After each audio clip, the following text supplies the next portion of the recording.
mwese kaze mu makuru ategekanya uko ikirere kizoba kimeze ejo ku munsi wa kabiri igenekerezo rya 27 umwaka w'ibihumbi 2026.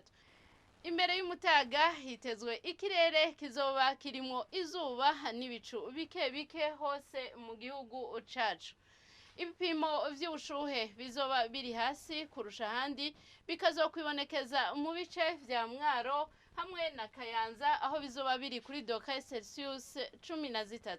Inyuma y'umutaga hitezwe imvura mu bice bitari bike vy'igihugu cacu uretse mu Rumonge, Bujumbura, Bubanza, Cibitoke, Ruyigi, Cankuzo, Muyinga hamwe na Kirundo aho hitezwe ikirere kizoba kirimo izuba n'ibicu bike bike. Ibipimo vy'ubushuhe bizoba biri hejuru kurusha ahandi bikaba vyitezwe mu gice ca Cibitoke aho bizoba biri kuri dogere Celsius 30. Hitezwe yuko izuba rizoseruka igihe c'isaha 12:07 z'agatondo riheze rirenge igihe c'isaha 12:23 z'umugoroba.